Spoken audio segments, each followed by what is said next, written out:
नमस्कार विद्यार्थी मित्रांनो, अभ्यास अलर्ट या आपल्या यूट्यूब चॅनलवरती आपलं स्वागत आहे.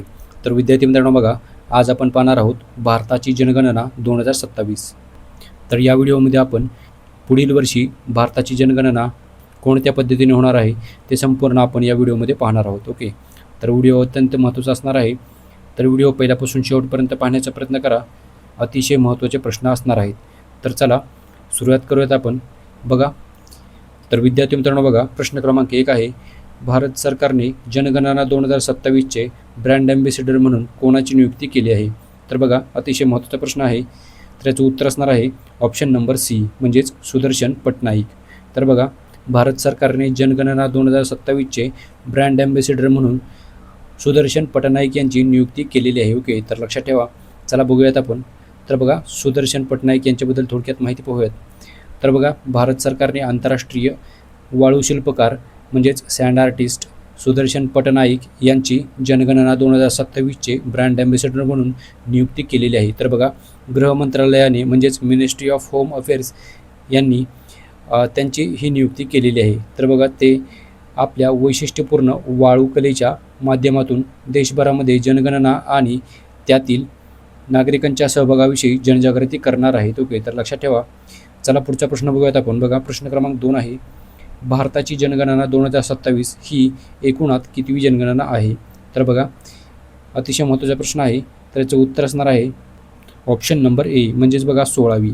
तर बघा, भारताची जनगणना 2027 ही 16वी जनगणना असणार आहे. ओके, तर लक्षात ठेवा. चला विद्यार्थी मित्रांनो, बघूयात आपण पुढचा प्रश्न. प्रश्न क्रमांक 3 आहे. बघा, जनगणना 2027 ही स्वतंत्र भारताची कितवी जनगणना आहे? तर बघा, प्रश्न महत्त्वाचा आहे. याचं उत्तर असणार आहे ऑप्शन नंबर डी, म्हणजेच 8वी. तर बघा, स्वतंत्र भारतानंतरची जनगणना 2027 ही 8व्या क्रमांकाची जनगणना असणार आहे. ओके, तर लक्षात ठेवा, 8व्या क्रमांकाची ही जनगणना आहे. तर चला बघूयात आपण पुढचा प्रश्न. प्रश्न क्रमांक 4 आहे. बघा, भारतातील पहिली डिजिटल जनगणना कोणती आहे? तर बघा, ऑप्शन नंबर बी याचं उत्तर असणार आहे.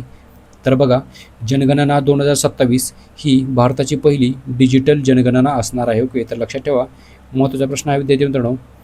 चला बघूयात आपण याबद्दल. तर पहिली डिजिटल जनगणना ही 2027ची असणार आहे. ओके, तर बघा, ही भारताच्या इतिहासातील पहिली पूर्णपणे डिजिटल जनगणना आहे, ज्यामध्ये डेटा गोळा करण्यासाठी मोबाईल ॲप आणि वेब पोर्टलचा वापर केला जात आहे. ओके, तर लक्षात ठेवा. चला पुढचा प्रश्न बघूयात आपण. प्रश्न क्रमांक 5 आहे. बघा, जनगणना 2027च्या जनगणनेचे घोषवाक्य काय आहे? तर बघा, याचं उत्तर असणार आहे ऑप्शन नंबर ए, म्हणजेच बघा, जनतेच्या सहभागातून लोकांचे कल्याण हे घोषवाक्य जनगणना 2027चे आहे. ओके, तर लक्षात ठेवा. चला विद्यार्थी मित्रांनो, बघा, पुढचा प्रश्न बघूयात आपण. प्रश्न क्रमांक 6 आहे. बघा, जनगणना 2027साठी अधिकृत शुभंकर काय आहे? तर बघा, अधिकृत शुभंकर आहे बघा प्रगती आणि विकास. तर बघा, जनगणना 2027साठी प्रगती आणि विकास हा शुभंकर आहे. तर लक्षात ठेवा, परीक्षेमध्ये डायरेक्ट तुम्हाला विचारला जाऊ शकतो. चला विद्यार्थी मित्रांनो, बघा, प्रगती हे एक महिला प्रगणनाचे रूप आहे, तर विकास हे पुरुष प्रगणनाचे रूप आहे. ओके, तर लक्षात ठेवा. चला पुढचा प्रश्न बघूयात आपण. प्रश्न क्रमांक 7 आहे. बघा, जनगणना 2027च्या आयोजन कोणते मंत्रालय करत आहे? तर बघा, याचं उत्तर असणार आहे ऑप्शन नंबर डी, गृह मंत्रालय. तर चला विद्यार्थी मित्रांनो, बघा, सध्या केंद्रीय गृहमंत्री कोण आहेत? तर अमित शहा, आणि त्यांच्या मार्गदर्शनाखाली हा प्रकल्प राबवला जात आहे. चला पुढचा प्रश्न बघूयात आपण. प्रश्न क्रमांक 8 आहे. बघा, भारताचे रजिस्ट्रार जनरल आणि जनगणना आयुक्त हे कोण आहेत?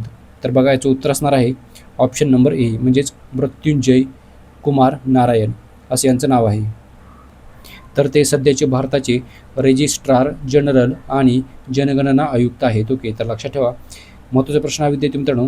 बघा, सध्याचे भारताचे रजिस्ट्रार जनरल आणि जनगणना आयुक्त हे मृत्युंजय कुमार नारायण हे आहेत. ओके, तर लक्षात ठेवा. बघा, त्यांचा कार्यकाल जो आहे तो 1 नोव्हेंबर 2022 रोजी त्यांनी या पदाचा कार्यभार स्वीकारलेला आहे. तर बघा, ते 1995 बॅचचे उत्तर प्रदेश कॅडरचे भारतीय प्रशासकीय सेवा म्हणजेच IAS अधिकारी आहेत. तर बघा, त्यांच्याच नेतृत्वाखालील भारतामध्ये पहिल्यांदाच होणाऱ्या ऐतिहासिक डिजिटल जनगणना 2027चे नियोजन केले जात आहे. तर लक्षात ठेवा. चला पुढचा प्रश्न आहे. बघा, प्रश्न क्रमांक 9. बघा, जनगणना 2027ची पहिली चरण कोणत्या नावाने ओळखले जाते? तर बघा याचं उत्तर आहे ऑप्शन नंबर सी म्हणजेच घर यादी आणि ग्रहगणना. तर घर यादी आणि ग्रहगणना अशी 2027च्या जनगणनेची पहिल्या चरणाची ओळख आहे. ओके, तर लक्षात ठेवा. तर विद्यार्थी मित्रांनो बघा, पहिल्या चरणामध्ये भारताच्या जनगणना 2027मध्ये या टप्प्यामध्ये घर यादी आणि ग्रहगणना, ज्याला इंग्रजीमध्ये म्हणतात house listing and house census या नावाने ओळखले जाते. चला पुढचा प्रश्न बघूयात आपण. प्रश्न क्रमांक 10 आहे बघा, जनगणना 2027च्या दुसऱ्या चरणाची लोकसंख्या मोजणी कधीपासून सुरू होईल? तर बघा याचं उत्तर असणार आहे ऑप्शन नंबर बी म्हणजेच 1 फेब्रुवारी 2027. तर बघा जनगणना 2027च्या दुसऱ्या चरणाची जी लोकसंख्या मोजणी आहे ती 1 फेब्रुवारी 2027पासून होणार आहे. तर बघा या चरणामध्ये वैयक्तिक माहिती असणार आहे. तर बघा या टप्प्यामध्ये देशातील प्रत्येक नागरिकाची वैयक्तिक गणना केली जाईल, ज्यामध्ये वय, लिंग, वैवाहिक स्थिती, धर्म, शिक्षण, व्यावसायिक माहिती गोळा केली जाईल. तर बघा जातीनिहाय जनगणना यामध्येच होणार आहे.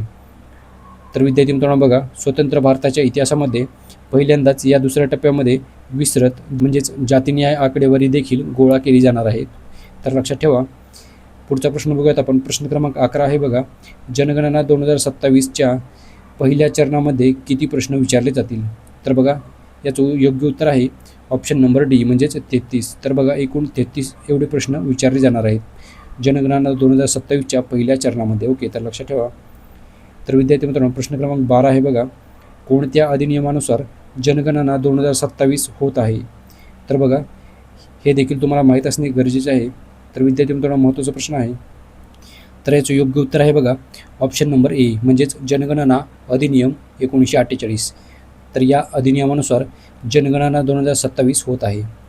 तर चला पुढचा प्रश्न बघूयात आपण. प्रश्न क्रमांक 13 आहे बघा, स्वगणनासाठी कोणते पोर्टल लॉन्च केले आहे? तर बघा याचं उत्तर असणार आहे ऑप्शन नंबर बी SEcensus.gov.in. तर बघा संपूर्ण नाव आहे वेबसाईटचं se.census.gov.in. तर लक्षात ठेवा. चला विद्यार्थी मित्रांनो बघा हे जे पोर्टल आहे ते मराठीसह हिंदी, इंग्रजी आणि इतर एकूण 16 भाषांमध्ये म्हणजेच काम करते. चला बघूयात आपण पुढचा प्रश्न. प्रश्न क्रमांक 14 आहे बघा, जनगणना 2027साठी अंदाजित बजेट किती मंजूर केले आहे? तर बघा याचं उत्तर असणार आहे ऑप्शन नंबर ए म्हणजेच 11,718 कोटी .24 करोड. ओके, तर लक्षात ठेवा. तर विद्यार्थी मित्रांनो बघा प्रश्न क्रमांक 15 आहे, जनगणना 2027 सुरू करण्याची अधिकृत तारीख कोणती आहे? तर बघा याचं उत्तर आहे ऑप्शन नंबर सी म्हणजेच 1 मार्च 2027 पासून जनगणना 2027 याची सुरुवात होणार आहे. ओके, तर बघा लक्षात ठेवा म्हणजेच लोकसंख्या मोजणी सुरुवात होणार आहे. तर चला विद्यार्थी मित्रांनो प्रश्न क्रमांक 16 आहे बघा, जनगणना 2027चे पहिले चरण हाऊस लिस्टिंग कधीपासून सुरू होईल? तर बघा याचं उत्तर असणार आहे ऑप्शन नंबर ए म्हणजेच 1 एप्रिल 2026 पासून हे सुरू झालेले आहे. ओके, तर चला बघा जनगणना 2027चा पहिला टप्पा म्हणजेच घर यादी आणि ग्रहगणना म्हणजेच हाऊस लिस्टिंग ही अधिकृतपणे 1 एप्रिल 2026 पासून सुरू झालेली आहे. ओके, म्हणजेच यामध्ये घरांची मोजणी केली जाते. ओके, तर लक्षात ठेवा. चला विद्यार्थी मित्रांनो बघा प्रश्न क्रमांक 17 बघूयात आपण. बघा भारत सरकार किती चरणांमध्ये जनगणना 2027चे संचालन करत आहे? तर बघा याचं उत्तर आहे 2 ऑप्शन नंबर बी याचं उत्तर असणार आहे. तर एकूण 2 चरणांमध्ये भारत सरकार हे जनगणना 2027चे संचालन करत आहे. बघूयात आपण. पहिले चरण आहे बघा, या पहिल्या चरणामध्ये घर यादी आणि ग्रहगणना केली जाते. तर तसेच दुसऱ्या चरणामध्ये लोकसंख्येची मोजणी होणार आहे. ओके, प्रश्न क्रमांक 18 आहे बघा, जनगणना 2027साठी घरी बसून आपली माहिती भरण्यासाठी कोणती सुविधा देण्यात आली आहे?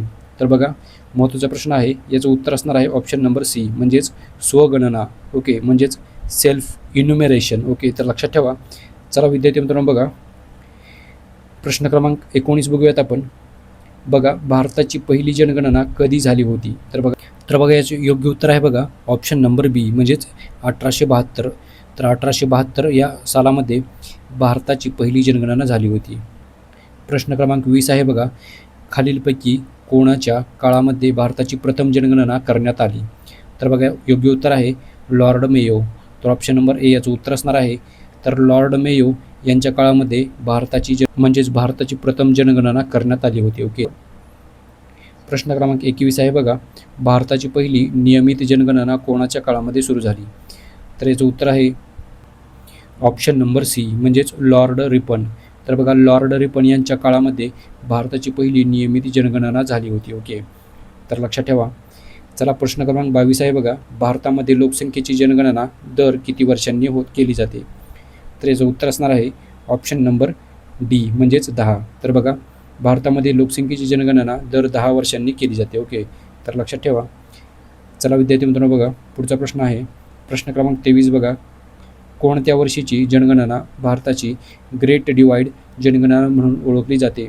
तर लक्षात ठेवा याचं योग्य उत्तर आहे बघा ऑप्शन नंबर ए म्हणजेच 1921. विद्यार्थी मित्रांनो बघा 1921 या वर्षामध्ये बघा भारताच्या जनगणनेच्या इतिहासामध्ये 1911 ते 1921 हे एकमेव दशक असे होते ज्यामध्ये भारताची लोकसंख्या वाढण्याऐवजी -0.31% घटली होती. ओके. तर लक्षात ठेवा. आणि बघा 1921 पूर्वी भारताची लोकसंख्या स्थिर नव्हती, म्हणजेच कधी वाढायची तर कधी घटायची.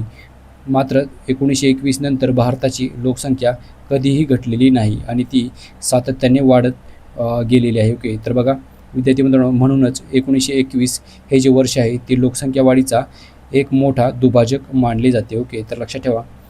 तर विद्यार्थी मित्रांनो बघा प्रश्न क्रमांक 24 बघूयात आपण. तर बघा जनगणना हा विषय भारतीय संविधानाच्या कितव्या अनुसूचीमध्ये येतो? तर बघा याचं योग्य उत्तर असणार आहे ऑप्शन नंबर बी म्हणजेच 7व्या. तर बघा जनगणना हा जो विषय आहे तो भारतीय संविधानाच्या 7व्या अनुसूचीमध्ये येतो. ओके. तर लक्षात ठेवा. चला विद्यार्थी मित्रांनो प्रश्न क्रमांक 25 बघूयात आपण. जनगणना 2027 एकूण किती भाषांमध्ये केली जात आहे? तर बघा विद्यार्थी मित्रांनो एकूण 16 भाषांमध्ये जनगणना 2027 ही होत आहे. ओके. तर लक्षात ठेवा. प्रश्न क्रमांक 26 बघूयात आपण. बघा भारताची पहिली आर्थिक जनगणना कोणत्या वर्षी करण्यात आली होती? उत्तर असणार आहे विद्यार्थी मित्रांनो ऑप्शन नंबर सी म्हणजेच 1977. तर 1977 या सालामध्ये भारताची पहिली आर्थिक जनगणना करण्यात आली होती. तर लक्षात ठेवा. चला प्रश्न क्रमांक 27 बघूयात आपण. भारतीय जनगणनेचे जनक म्हणून कोणाला ओळखले जाते? तर बघा महत्त्वाचा प्रश्न आहे विद्यार्थी मित्रांनो, याचं उत्तर असणार आहे ऑप्शन नंबर सी म्हणजेच हेनरी वोल्टर. तर बघा हेनरी वोल्टर हे भारतीय जनगणनेचे जनक म्हणून ओळखले जातात. तर चला विद्यार्थी मित्रांनो पुढचा प्रश्न आहे बघा प्रश्न क्रमांक 28 आहे, जनगणना हा विषय संविधानाच्या कोणत्या सूची अंतर्गत येतो? तर बघा याचं योग्य उत्तर असणार आहे ऑप्शन नंबर ए म्हणजेच संघसूची. तर बघा संघसूचीनुसार केंद्र सरकारला जनगणना हा विषय म्हणजेच जनगणनेबद्दल सर्व निर्णय घेण्याचा अधिकार आहे. ओके. तर लक्षात ठेवा. तर बघा विद्यार्थी मित्रांनो शेवटी तुम्हाला एक सराव प्रश्न असणार आहे. तर बघा प्रश्न आहे जनगणना 2027 एकूण किती भाषांमध्ये केली जात आहे? तर बघा विद्यार्थी मित्रांनो याचं योग्य उत्तर तुम्ही कमेंट करून सांगायचं आहे. ओके. तर